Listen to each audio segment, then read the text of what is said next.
Hey, yo, this is Fonz and Quan. and welcome back to another show. Listen, if you're on social media, primarily Facebook, go search Back Porch Sports Podcast War Room, where we are always chopping it up. We got special things going on.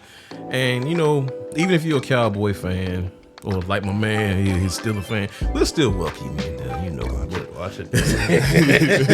Also, make sure you subscribe, like, and comment on our YouTube channel at Back Porch Sports Podcast.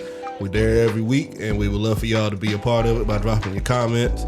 If you want to be notified of when that video drop, which is also weekly, hit that notification bell right over to the side. Mm-hmm. And anything else you want to add? Man, I ain't got nothing else, man. Go on, kick that theme music.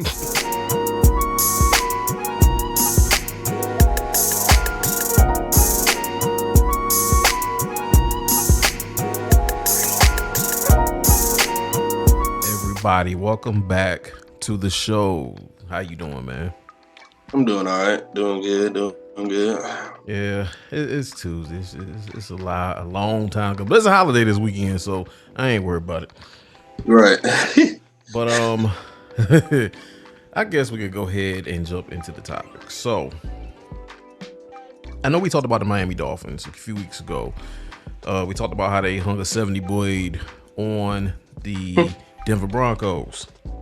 But I'm not gonna say it's alarming, but it's kind of interesting at the same time. I did my research on Miami, and I found out that Miami, in my opinion, is a wee bit suspect. Now we also saw them lose Sunday morning to the Kansas City Chiefs. The Miami Dolphins are currently 0-3 against teams with a winning record. And in those losses, they got beat down. So, and Tua, he's 5-10 in those games winning record. So out of 15 games, he only won 5. Again, in those losses, they were beat down. And of course, their offense was slowed down from their pace. So I'm going to let you go ahead and tackle that first part of it, if you will, please. Miami Dolphins, contenders or pretenders? That is the question. I believe they are pretenders. You hit it with the okey doke. No, they're definitely. I think they're pretenders. Here's why. For the simple fact, when you look at the Miami Dolphins, you know, they are the high scoring offense, but like you just mentioned earlier, they got an issue when they play teams that's above 500. Right. Also, when they're not playing at home, you see a big difference as well. You do see that. Now, they played the Chiefs. It was found out that the reason why they played in Germany was because they didn't want Tyreek Hill to be booed in Arrowhead Stadium. But if you look at the difference, Dolphins this season at home is 4-0. They average 43.5 points a game. Right. On the road, they're 2-3, and that 43.5 turns into 22.2 points. Also, not to mention, against teams that are below 500, they average 39 points a game, and with teams that are above 500, that 39 drops all the way down to 17. So it definitely is an issue with the Miami Dolphins. They're not going to be able to contend in the playoffs, not being able to win. I mean, they lost to the Bills, they lost to the Chiefs, and I'm forgetting the team, but it's all right. But yeah, it's definitely a huge difference. You know, you're supposed to beat up on bad teams. You know, that's what you're supposed to do when you are a good, decent team. You know, you're gonna beat up on them, but it's real critical that you also beat the good teams as well. You've seen, you know, the defenses. They beat up on them. They slow them down. You know, nobody's falling for a lot of motions and stuff, especially when they're playing at home. I mean, away, excuse me. When they're playing away, it's a little tougher for them to run their offense. but I don't think they'll make it far if they continue to, not be able to beat big teams. So you can't really blame it on the defense because the defense has been showing up at more than it has been. It's just you got to find a way to win the games, man. I mean, I don't feel like there is an excuse for them because you got one of the fastest human beings to probably walk this earth, and I really can't even. I'm gonna put some of it on Tua. Tua got to show up. Tua got to play better. Tyreek Hill is a pretty consistent wide receiver. He's gonna get his yards, whatever. But I got to find a way to get in the end zone. And I'll let you add to that. But to your point with Tyreek Hill, I don't know what Philly, Buffalo, or Kansas City did to throttle Tyreek Hill, but it was effective. Like I said, in those losses, the Miami Dolphins got blown out. And like you said, the defense has showed up as of late. But here is some hindsight for those Miami Dolphins. Last year, 2022, they played 8 games against teams that made the playoffs, and they lost 6. So this is not something that's new when it comes down to the Miami Dolphins. A year and a half stretch versus likely playoff bound teams. The Dolphins are currently 2-9. So over a year and a half, they're 2-9 against teams that are likely to make the playoffs. And they've been outscored 330-239, which is a negative 91 point differential, and averages 21 points per game in those contests. So my thing is, and like we said on last show, we compared the receivers of AJ Brown and Tyreek Hill. You took AJ, I took Tyreek. One of the downfalls to Tyreek Hill is that when a defense game plans to stop him, Tyreek Hill is the cog that makes that offense work. And when you take that cog out the way, you're gonna have issues. Just like you see when Buffalo hung 48 on them. When Philly, I forget the final score, but I only think the Dolphins scored 20. But the Tyreek Hill had 88 yards. He was on pace to go ahead and get his 1,000 yards that night in Philly, and on top of Sunday. Okay, so now the remaining schedule is favorable outside of a few teams. Namely us, of course. Namely us. So they can develop a good cushion to make the playoffs. I'm not going to sit here and say the Dolphins are not going to make the playoffs, but no, you can't even say that. To be successful and have a decent playoff run, Miami is going to have to show up, because they're not guaranteed to play at Miami. Right. Exactly. So, at the end of the day, when you have all those variables put together, honestly, like you said with Tua gonna have to show up when it matters the most. And that's against these teams that are considered the upper echelon. Just don't show up against Baltimore. But those teams that are considered upper echelon, stay home, and do what they do best. Yeah, because not to cut you off, but Tua has not, he hasn't beat those good teams. We talk about the Bills, but we've seen what the Bills can be and can do. We talk about the Chiefs, we see what the Chiefs can do. Right. Tua has not stepped on that field and dominated yet. The 70-point game was by default. We already talked about the Broncos before. Right. But he has not outplayed other good quarterbacks. Has not. So it's shocking. It really is. It's shocking. You're the highest scoring offense in the NFL, and you should be able to put up tons of points. And like I said, your defense has shown up lately, so you really can't put that on them. It's a lack of production on the offensive side of the ball, and that's right. That's the overwhelming not the place where you think they would struggle at. Right. You would think that the back end of the way these teams that they lost to is putting up points. You know what I'm saying? I'm talking 28 plus against their defense in those losses. You would think that their defense was suspect. Right. But the fact of the matter remains. Honestly, I got to say, Tyreek Hill, he got to figure it out. Tua, he got to show up when it matters the most, especially coming now. We in the double digits of the season. We heading into week 10 now, and you have yet to beat a team that's over 500. So to me, that screams overrated for right now. Overrated. Yep. That screams overrated, because if you can't take care of business, then what are you here for? On the flip side, and this is not going to be a Raven centric show, but look at my Baltimore Ravens. We're beating teams who are division leaders. We've been, and we not just beating them, dominating. Right. So again, like I said on Saturday's show, those checks and balances, man, it got to balance out at some point. Like I said, they're going to make the playoffs. And they could possibly win at least a game. They could possibly make it out of wild card weekend. If I they don't play even know Miami. whether that can beat Cincinnati. I don't even know whether that can beat Cincinnati and Joe. I mean, like I said before, Tua has yet to step on that field and say, I got some of the best people around me, and I'm gonna outplay you. He has not shown that yet. Right.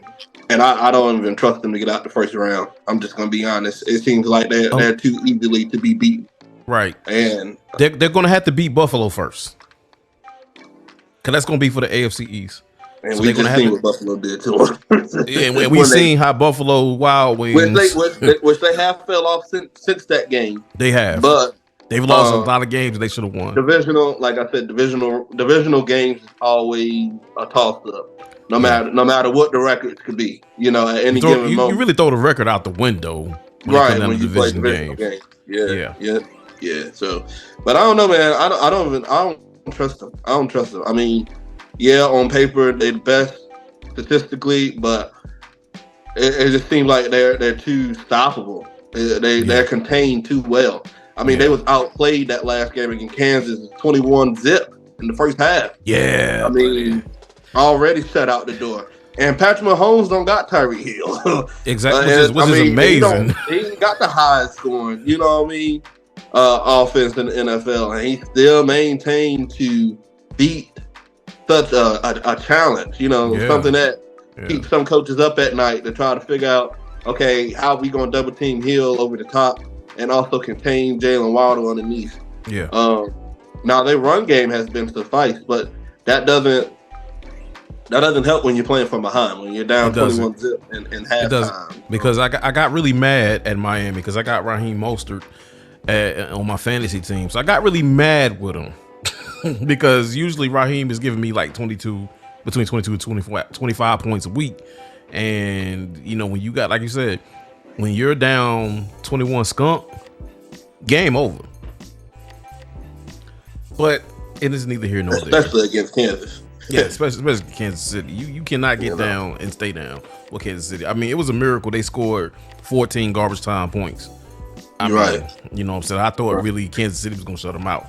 And that would have been huge for Kansas City. Well, I told you somebody was going to be shut out of blowing out. So. Yeah, boy. But I ain't going to talk. I ain't going to speak on it. But you know what? I got to speak on it because that's the next topic. So we talked about Pittsburgh on Saturday. And we kind of figured out what the problem really is in Pittsburgh. So we're going to talk about Cleveland just for a little bit. We're not going to be before you long. Let's talk about Cleveland. Now, here's the thing. Speaking of that blowout shutout thing, Cleveland was the team that shut out Arizona. Right? I can't put any credence on it. You're supposed to shut out a third string rookie quarterback named Clayton Tune. You're right. You're supposed to do that. I mean, so kudos to Cleveland for playing to their strengths. Now, is the Cleveland defense legit? Absolutely. Oh yeah. Absolutely. But the AFC North has good defenses too. Currently, if the playoffs were to end, if the season was to end tonight, every team in the AFC North has a playoff spot. That is unheard of. That is unprecedented. And if it happens, that'd be the second. I think it'll be the second year in a row. I don't think it happened last year. But no, I it didn't happen last year. It happened. It happened recently, but to be this, if you want to call it early, you can call it early. We call it late, you can call it late. But to be at this point of the season, to have each AFC North team in a slot for the dance, you know what I'm saying? That's huge. So to tell me AFC North is the best division of football, and I concur. Like I said, Cleveland defense is legit, but the rest of the AFC North has great defenses as well. Sunday, this is what they did to Clayton Tune. 7 sacks, 10 tackles for loss, 8 pass deflections, 10 quarterback hits, 2 interceptions, 1 fumble. And again, this dude's name was Clayton Tune. That was the perfect example of beating who's in front of you. I seen the time Cleveland would have lost that game anyway. Hey. But here's my question though. Now we just gave the defense their kudos and kind of took it back, but gave it back to them anyway. Let's talk about Deshaun Watson. Now Deshaun Watson, his first game back after missing weeks with a shoulder injury, had 219 passing yards and 2 tubs, one of which was an enormous fluke because it bounced off the face mask of an Arizona Cardinals player by the name of Dante Stills and landed in Amari Cooper's waiting, outstretched hands. So, do you think that Deshaun Watson is on his way back to where he was when he was in Houston? No. Me neither. No. I am not scared of Deshaun Watson. No. I mean, for the past 2 games, he's been throwing a little over 50%. Right. Which isn't good for a quarterback who has the most guaranteed money in the NFL. Yes, sir. But no, yes, I'm not scared. I don't think he'll ever return to that Houston Texans Watson. I don't think so. I definitely would like to see him use his legs, his escape tendencies a little bit more. Yeah. But no, he ain't the same Deshaun Watson. Most of these games, the defense has been keeping them in the game. That is true. So shout out again to the Browns defense for making the good offensive teams look very normal. He hasn't been doing a whole lot of work to win these games. That is facts. That is facts. So no, I don't think he'll ever revamp his career right now. I think he's just riding the wave of maybe not making too many mistakes. And game manager. That defense, I mean, the defense is just good, man. I mean, that'll be the only reason why they probably will, if they do make it to the AFC, into the playoffs, which we don't know yet because we got 3 teams in the AFC North with the same record. But we gonna see who's gonna fall first. Somebody got to fall. Somebody got to fall, and Lord knows. I ain't ready to fall just yet.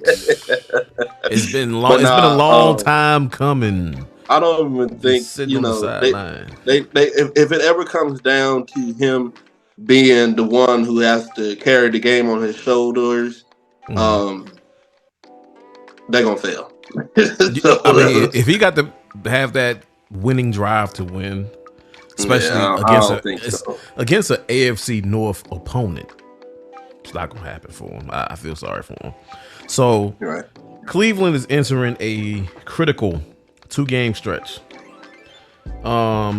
Basically to move up in the AFC North standings. They got a Week 10 game coming up Sunday against my Baltimore Ravens, who, press pause, has scored 106 points in the last 3 games against the Lions, Cardinals, and Seahawks. That's combined. And Week 11 against your Pittsburgh Steelers. So they got Ravens and Steelers back to back. Now, Pittsburgh, I mean, I think they got to come to y'all. No. You go to them and they come to us. We played them. So like I said, they got a critical 2-game stretch. Pittsburgh, people talk junk about Pittsburgh everywhere. I don't count them out until it's over. I've learned a long time ago, when it comes down to Pittsburgh, you do not, and I repeat, I don't care if they on a bad year, you do not count them out. Especially with that defense they got. And we saw what that defense did to the Browns early in the season. Right now, Cleveland is 1-2 in the AFC North. But like I said, they will have the number 6 seed. These 2 games critical. Yeah, they really critical. They will have the number 6 seed if the playoffs started tomorrow. Yeah, So here's the thing. Let's say, hypothetically speaking, because we're gonna put these 2 topics together in a minute. Hypothetically speaking, the season plays out as such, as it is right now. That means you got 4 AFC North teams in these playoffs. Let's go back to Miami. If I'm Miami, I'm shaking in my boots. Yeah. I don't sure is, because 4 seeds, now it's 7 seeds. AFC North got all 4. Right. That could be the makings for AFC North AFC Championship game. That's just being hypothetical, though. I ain't saying it's gonna happen, but that's just hypothetical. Yeah. And if you look at Miami, the way they built, more than likely they're gonna have to go on the road.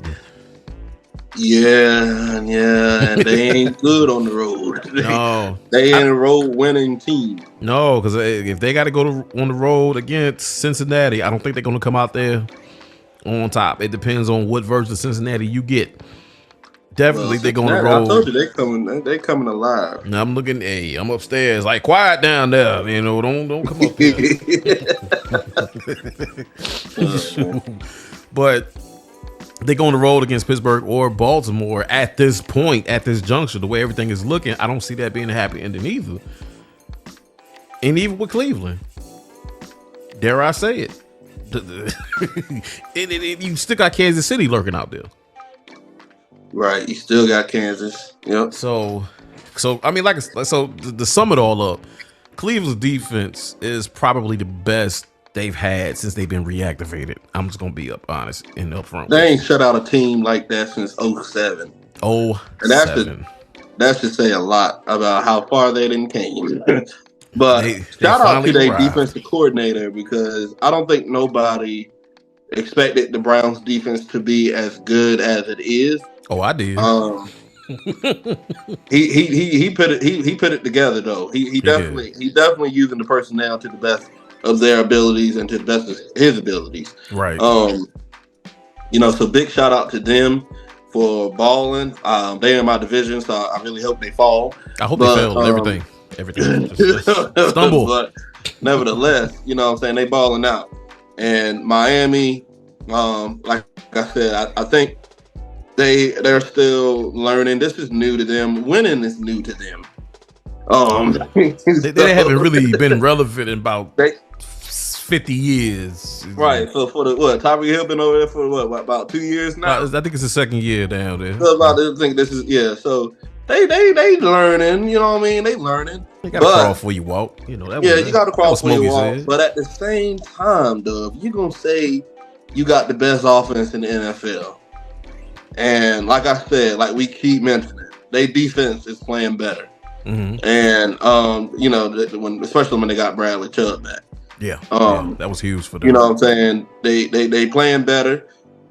They got to find a way to get the ball in the end zone, and that speaks to the other receivers in that wide receiver core outside of Tyreek Hill, because as a person who knows something about having a good number one. You got to have some. You got to have some good, accusation. You got to have a good. Their scheme is good. Yeah, the scheme is definitely good. The play is action, great. Emotion, it's great, but it's fine if you do it against those bottom feeders. Right. So what's that offense that you took out there to Denver? Right. You know what I'm saying? That'll be your key to beating or at least contending with the upper echelon teams. That's just my opinion. Yeah. They ain't playing. I don't understand it, man. Like it's like the pressure when the pressure's on them, they just fold like a lawn chair. And I feel like the commentator off of doggone Madden when he be saying that when he get folded like a lawn chair. But you know, I mean, they ain't pushing P. You know what I mean? No. You got to push P out there, man. You know, Tyreek Hill can't do it all. You know what I'm saying? He's already getting a lot of the attention. Mm-hmm. Somebody else gonna have to step up. My man Wilson, I don't know his first name, but you got to step up. Doggone Tua, you got to go out there and dominate, man. There ain't no excuse why you shouldn't have at least 2 touchdowns a game, at least, at minimum. But you know, if you come up with a defense like Cleveland, now I give you the Cleveland Steamer. You're right, but I mean, and I'm not gonna say anybody. Let me rephrase that. Mm-hmm. It's not a challenge for you to just throw a deep ball on a fly route to Tyreek Hill. It's not. 95% of the time, he's gonna burn whoever's in front of him. Yep. Unless they just good like that. Right. There's very few corners and safeties in this league. Yeah, that's darn good. Right. To keep but up very with that, few. Man. You know what I'm saying? Like the good words say, many are called, few are chosen. That what it said. But you know what I mean? They got to play better, man. They ain't gonna be successful. I'm calling it now. They definitely pretenders. Like I said, if they play it against Cincinnati, they'll lose. Yeah, you ain't scoring no points. How the world you go from 39 to 17 points when you play somebody over 500? How that work? I don't get it. How you 0-3? The world may never know. So we definitely got to be an improvement, man. Tua got to play better. And the Browns, they just one-sided Pretty now. Much. I mean, Amari Cooper is the number one, but we also seen what that same number one was doing in Dallas when he was considered the number one receiver over there. So I'm not going to speak too much on that. Mm-hmm. But nevertheless, that's not enough. Also, Nick Chubb is not there. Kareem Hunt is not a slouch at all. No. But he's not a Nick Chubb. And so, yeah, good luck with riding the wave on the defense. Because eventually, Deshaun Watson is going to have to do a little bit more than doing some check downs and you know, throwing barely over 200 yards and barely getting half of his completion. I think it's more with them, with going back to Cleveland. Yes, the presence of Nick Chubb is missed in Ohio, in Cleveland, Ohio, is missed. But like you said, and then you got to think about it. Some of those games that Cleveland has won, they skated by. There was a missed field goal away from losing against San Fran. And then, you know, you see Geno Smith come back on them. Right. So then they lose by 1 point to doggone coach. Exactly. So yeah, man. You starting to see a trend when it comes down to the Cleveland Browns defense. You know what I'm saying? But that remains to be seen. And my answer are the Miami Dolphins, contenders or pretenders. They are pretenders until they prove me otherwise. Yeah, that's why I said they pre-contenders. You can't be a contender and not be the team over 500. I'm sorry. You can't be. You can't be. But the only reason why I say they're contenders because, and when they do get it right, it's gonna be. And hopefully it'll be this season. It's gonna be something. Hopefully it'll be this season. We still got a lot of football left. 7 weeks. We got you know a lot of other things to be seen. So hopefully these losses that they're taking right now teach them a lesson. Yeah. Which they'll be able to get their face back with Buffalo because they play them twice. Mm-hmm. They may not see the Chiefs no more until maybe the divisional AFC if they make it that far. But I don't even think they're gonna make it that far. Look, if they get that Ferrari out of neutral.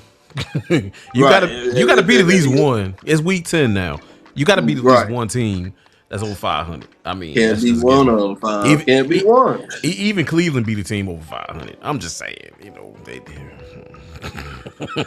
Y'all know how Cleveland was, but big shout out to both of those teams. Now I wish Miami success. Cleveland, they can rest in poop. But anyway, Before I leave, man, look, thank y'all for the prayers and all the well wishes for my grandma, man. Like, I appreciate everything. Just to give a short story, grandma right now is in ICU. She fell the other day and she had hip surgery on Monday. Then they found a blood clot in her lung Tuesday. So just continue to pray, continue to, send them on up. And like I told my wife, I said, Grandma gonna be fine. Regardless of what happens, she's gonna be all right. Right. She's gonna be all right. So that's what, but life happens. So, y'all relatives, especially ones that you don't quite get along with, even ones you ain't talked to in a while, talk to your relatives, man. Get with your family. You know what I'm saying? Life is too short to hold grudges. Life is too precious to hold any type of animosity, especially towards family members, even people that's not even your family. Life is too short. But you know what I'm saying? But again, thank y'all for tuning into the show. Again, let us know in the comments. Do y'all think Miami is a contender or a pretender? And let us know what you think about Cleveland. Do you think they are on the come up, or you think they still got some time left to put it all together? Just let us know. And also, like, share, subscribe, all that good stuff. Got anything you want to add, brother? Not at all. Just wanted to say I send my condolences to you and your family. Prayers up to y'all, and for the fans and the viewers that's watching this show, like my boy said, make sure you like, comment, and subscribe to the channel if you haven't already. Mm-hmm. And if you want to know anytime when we upload, hit that notification bell. Ding-a-ling-a-ling, that's what it do. Yeah. soon the video, y'all know how YouTube works. Soon as it's up there, you boop, right on your phone. I'm trying to tell you. Right on your phone, right there. Just slide whatever right you down. watch. Yeah, just slide down, and that's when you get back down. Yes, sir. Yeah, man, that's about it, man. All right, well, we're gonna get on out of here, man. This has been the Back Porch Sports Podcast with your man Fonz and Quan, and we are out. Deuce.